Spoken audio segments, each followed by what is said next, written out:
Mga ka-DIY, dumating na yung bago nating battery. So buksan natin at kilatisin. So ito nga pala ay si Gentay 100AH. So sobrang mura ko lang ito nabili mga ka-DIY, no? Isa kasi ito sa pinakamura at quality na battery based sa mga nakita ko sa YouTube at saka sa mga groups.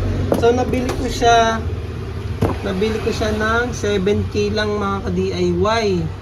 Binili ko siya nung 5.5. So sale kasi yon. Naka-voucher tayo ng 1,200. Wait lang, ipakita ko sa inyo.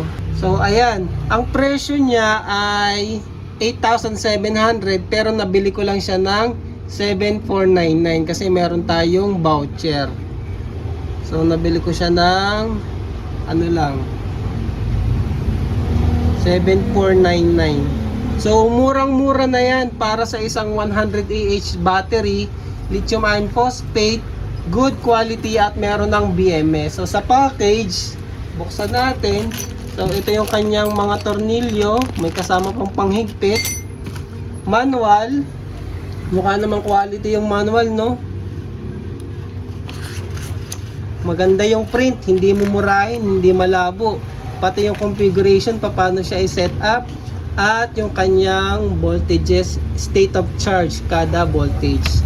So ilabas natin sa box.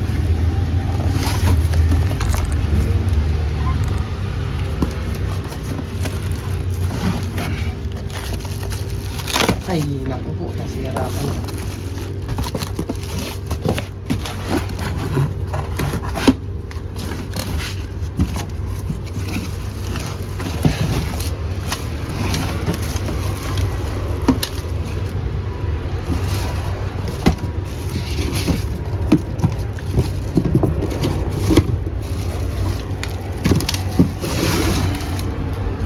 So ayan siya, Gentay Power 12.8 100AH mga ka-DIY. So ayan, bagong bago. Check natin yung voltage niya kung ilan. Voltage sa shipping mga ka-DIY. Kasi usually hindi to fully charge kapag siniship nila for safety purposes. So 13.18 nandito yan. So nasa mga 25% mga ka-DIY, 20 to 30%. So i-charge ko muna to and then subukan natin dun sa aming inverter ref. Tingnan natin gaano katagal natin magagamit sa ref namin na inverter 7 cubic mga ka-DIY. Real life test na kaagad tayo mga ka-DIY. So wait lang ha, i-charge ko to and then balikan natin mga ka-DIY.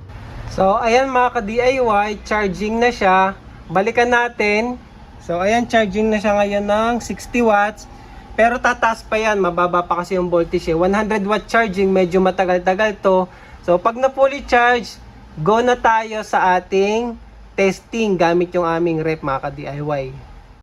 Mga ka-DIY, so ayan, overnight na charge na natin si Gentay Power 12.8 100AH battery. Ngayon, susubukan na natin siya sa ating inverter na ref. Gaano katagal natin magagamit? 7 cubic to mga ka-DIY. Ayan, nakatanggal na siya. Patay na yan mga ka-DIY. At kaso wala akong inverter na mapapagsaksakan kasi hindi naman natin pwedeng rekta to sa battery. Kailangan natin ng inverter. Ngayon, gagamitin ko na lang si DIY EcoFlow. Diba napanood nyo na paano natin to ginawa? Pwede yan tanggalin. Ang ikabit mo lang na battery ay si Gentay, o, 'di ba? Tinanggal ko lang yung notebook battery natin, ang nilagay ko ay si Gentay. So buhayin natin, makikita nyo 14.27 volts siya. Ngayon dito, ito na rin yung magiging capacity tester natin kasi makikita natin yung actual capacity niya, pati yung oras. Diyan sa taas mga ka-DIY, gano'n natin siya katagal magagamit. So buhayin ko yung inverter. Asan na ba yung switch? Pag nakapako, ito sa likod. Ayan. So meron na yung idle consumption. Nasa 3 watts. Ginamit ko kasi bukas na rin yung fan niya. So isaksak natin yung ating ref. So ayun. 180. 1. Op.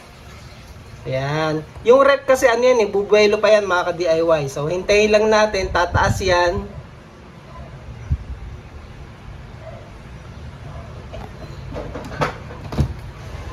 Yan oh.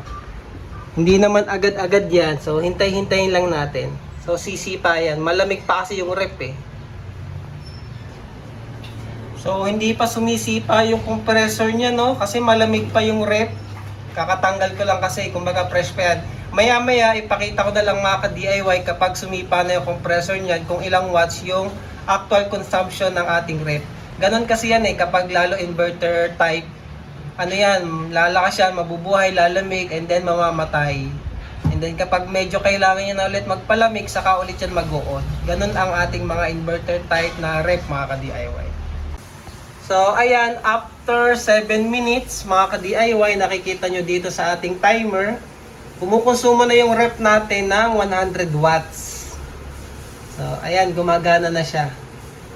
So ang tanong na lang, gaano katagal natin siya magagamit sa rep? Update ko na lang kayo after siguro ilang oras. Ngayon ay 7 minutes na siyang nakasaksak yung rep. 8 minutes, ayan mga ka-DIY.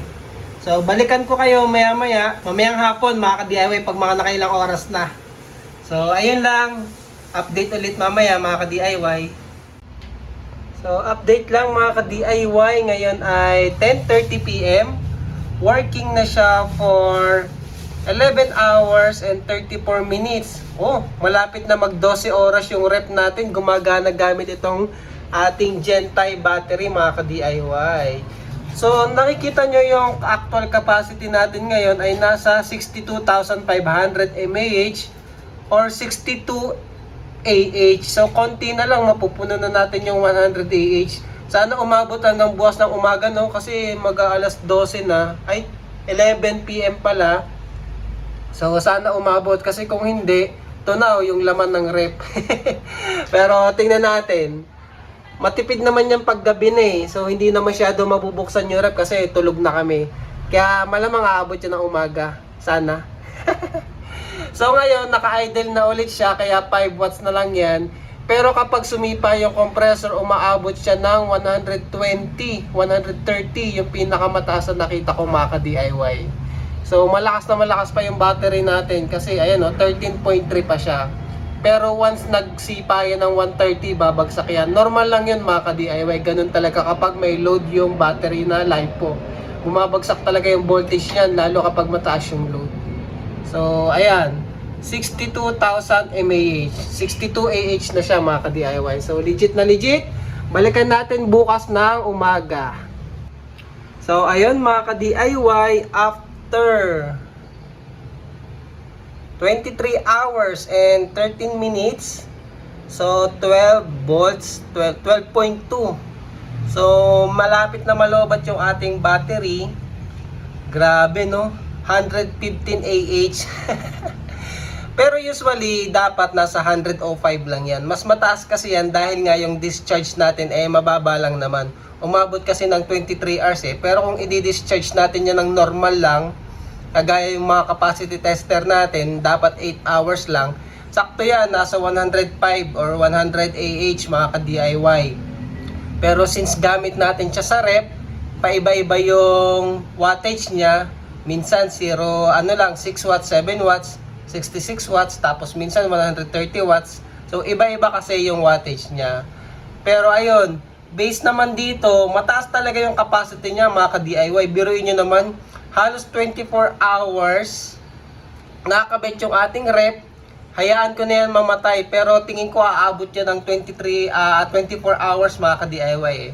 So ayun, yun na yung verdict natin dito. Gaano katagal nyo magagamit yung 12.8 100 AH Gentile power sa ating inverter rep? Isang araw po magagamit nyo, di ba? So kahit mag-brown out ng isang araw, hindi masisira yung mga pagkain nyo sa rep. Yung rep namin puno yan na may mga laman yan. Tapos ginagamit ko siya normal, bukas sara kapag may kailangan. So normal use talaga. So 24 hours mga ka-DIY, aabot yan. So yun lang para sa video na to. Kung interested pala kayo kay Gentile Power, check nyo lang tong basket dito ni YouTube shopping yan, manire-redirect na kayo sa Gentile Power. I-check out nyo yan, gamitan nyo ng voucher para makuha nyo ng 7.5 lang mga ka-DIY. Sulit na yan. So ayun, maraming salamat mga ka-DIY and thank you for watching.